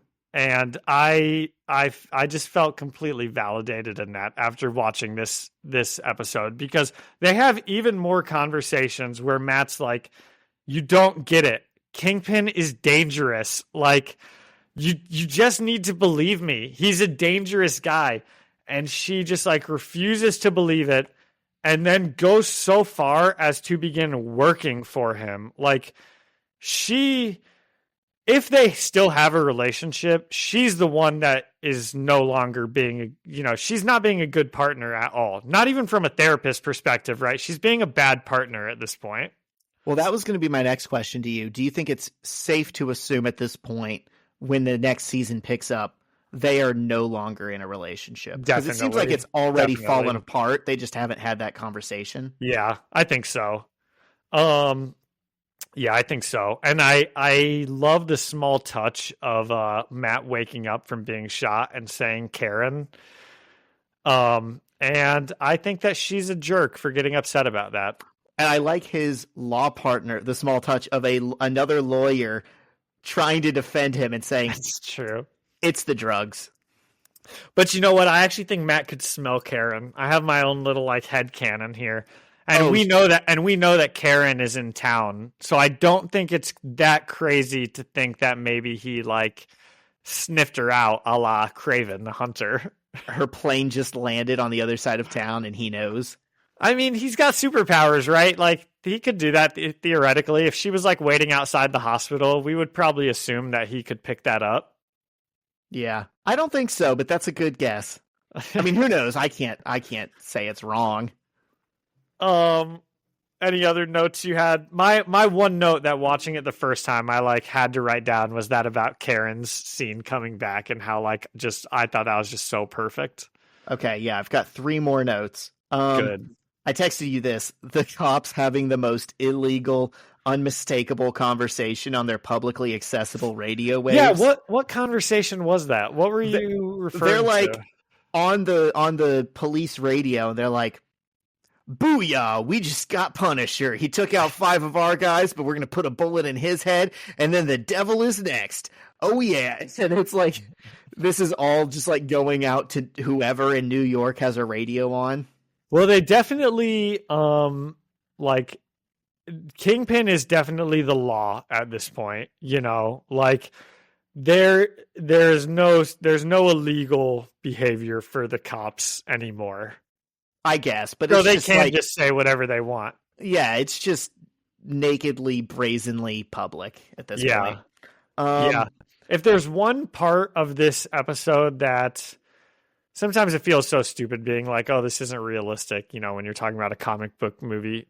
But the fact that there's just an area of New York City where crime is just legal and that's what we're fighting. That's what we're we can't let Kingpin take control of Red Hook because then he'll just own the city and the state and nothing will be able to be done.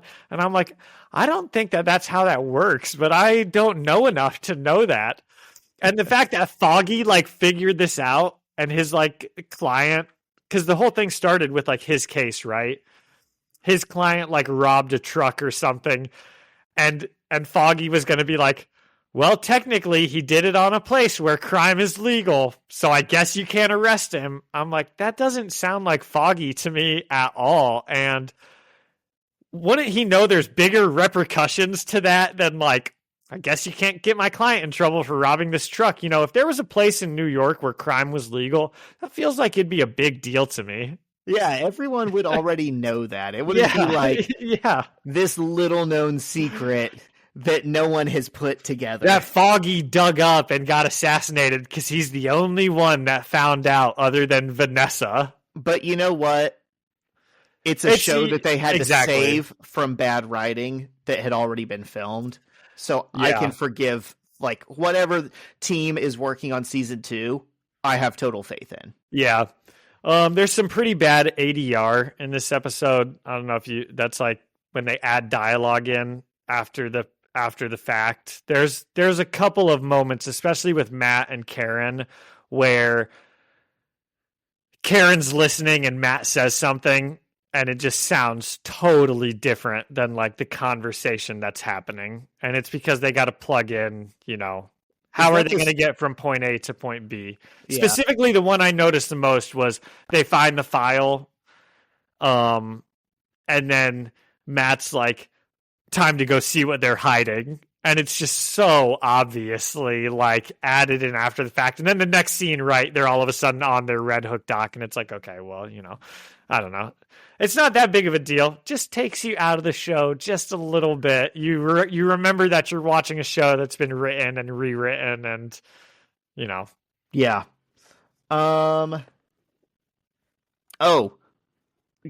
Punisher mocking the cops. I said that incredible. woke done right, because we all understood the symbolism of that conversation, but it was still completely pertinent to the situation he was in the story, and it wasn't overdone or preachy, right? He wasn't saying, oh, you cops, you wear my symbol and you go out and you kill innocent people, you make me sick. He just called them fucking clowns, and we knew what he meant by it. I love it, dude. I love it. Yeah. They are. They're what a bunch of like fanboy dorks, you know? Yeah. I'm so glad that scene exists and exists in the way that it does. Yeah, and the phrase "I wouldn't piss on you if you were on fire" is an incredible like burn. Oh yeah, I've always loved that one. Got to be a top burn. Yeah, that's pretty awesome. He's incredible. I can't wait. He's getting his own like show / short movie or something, kind of like Werewolf by Night, I think I heard. Oh, good. Yeah. I hope that also has Man-Thing in it. Me too. I love that Kingpin won. Okay, I think him losing in the end of Hawkeye really hurt his reputation, and I think he should be the big bad for all street level heroes for a while. Probably won't be for Spider-Man, for the new Spider-Man movie, but I wish it'd be cool if he could. If we could get one street level Spider-Man in New York movie where he doesn't have some Stark tech and it's not some big team up, I'd want it to be him taking down Mayor Wilson Fisk. Well, you just said the words like doesn't have some team up, but that's literally why I was like, oh my God, dude, is there a chance that they're going to throw Spider-Man in this finale? Like, the Daredevil finale would be a big enough thing to have a Spider-Man cameo in it. Like, there are a lot of shows that wouldn't be big enough to have that. But a Daredevil finale where Kingpin is the mayor and like you said, Kingpin just won. Man, that would have been really cool, and that would have been a good setup for the next Spider-Man movie. But I think instead we're just going to get Spider-Man like fighting Doctor Doom multiverse, you know. I'm not sure we're going to get street level Spider-Man stuff like it's ever a shame. in the I MCU. know. It is a shame. And if he has to have a team up, I would want it to be with Daredevil, right? Yeah. Or introduce Black Cat or something, right? It's when you have Spider-Man, oh, but he's with Doctor Strange, and he's with multiversal Spider-Man, and he's with Iron Man. That's when you've lost the plot a bit from the comics. Not that you can't do those stories, but when that's all we have for a decade, it gets old fast. Yeah. Yeah, you're right. Okay, did you have another? That was it. You didn't have well, obviously we're going to talk about like Kingpin's most gruesome kill ever that I like hated watching. I turned my head away.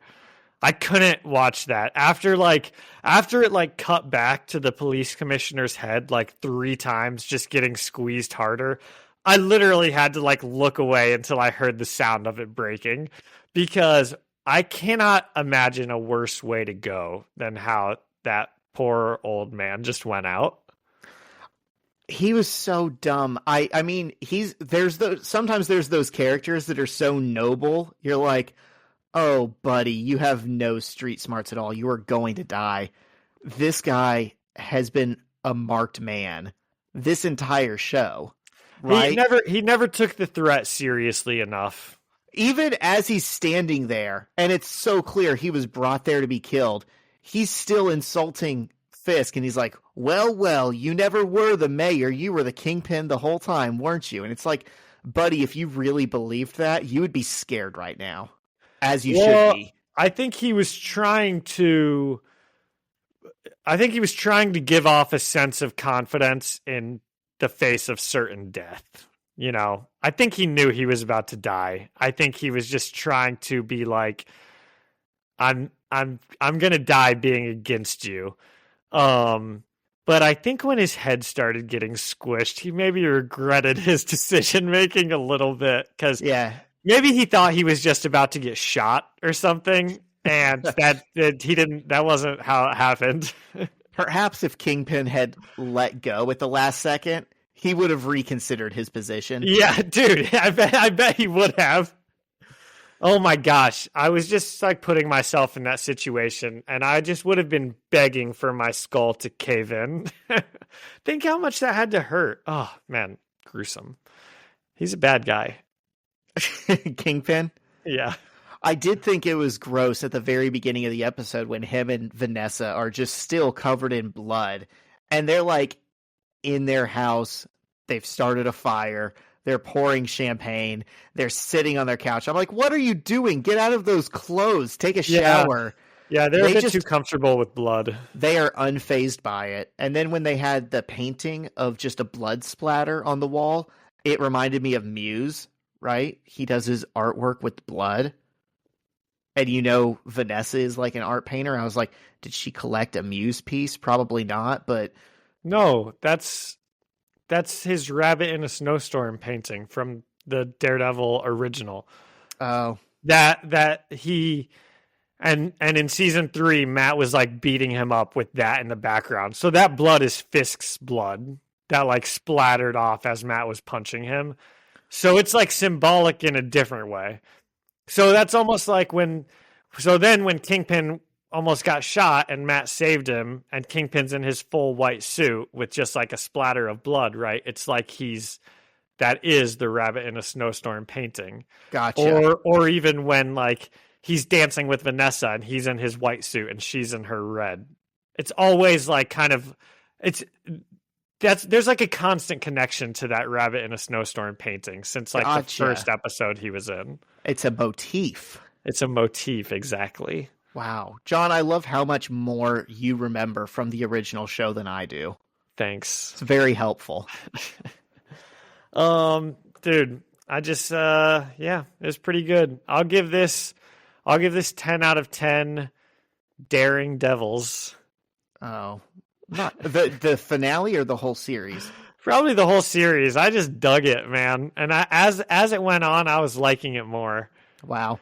10 out of 10. We did losing BB's stupid street interviews was very helpful in this show. She is such a better character when she's just being herself versus we're like seeing whatever documentary she's making. And if they didn't bring that back during Matt's speech, I'd have totally forgotten about it, which would have been a positive.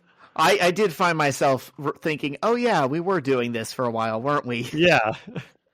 I don't know, man. I can't go 10 out of 10 with you because that's like the original show at its peak was like a 10 out of 10. Right? Yeah.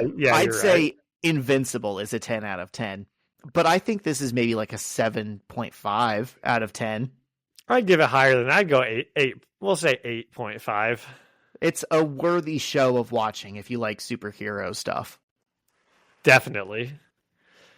Do we have anything else about that? Do we have anything else about anything? I do not. I will give you a jam of the week. Please. And this one is funny. This came up when I was golfing today, when I was at the driving range. I had my earbuds in, and at some point... Earbuds. That's hilarious. That's what? The name of a dog movie. My earbuds. It did sound like you said earbuds. Yeah, dude. I had my... Well, they are called like AirPods and earbuds, so I think you did accidentally say airbuds.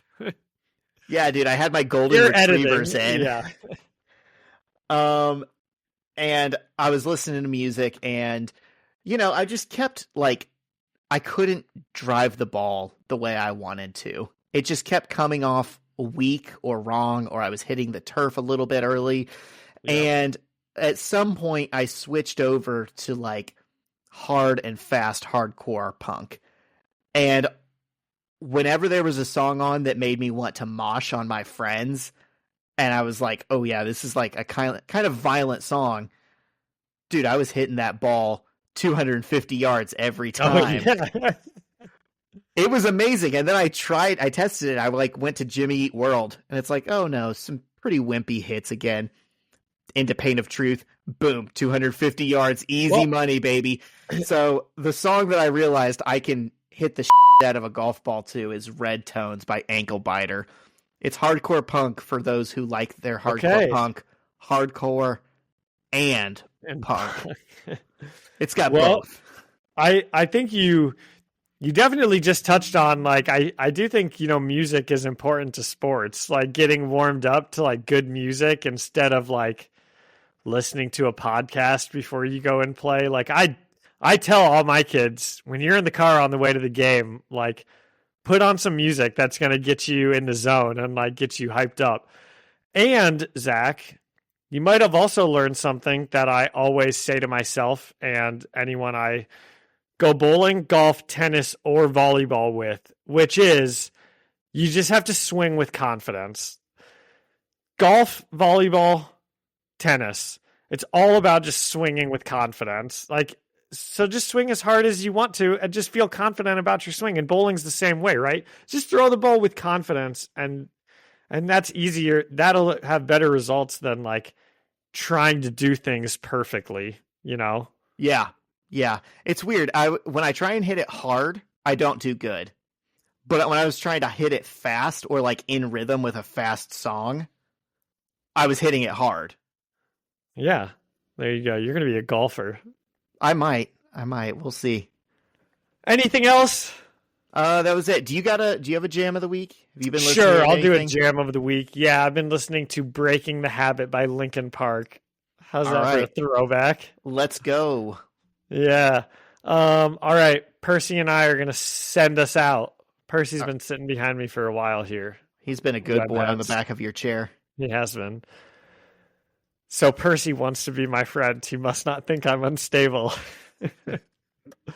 Thank you to Ian Hickey for the music and Alyssa Seaman for the artwork. And thank you all for listening and leaving us a review or a comment.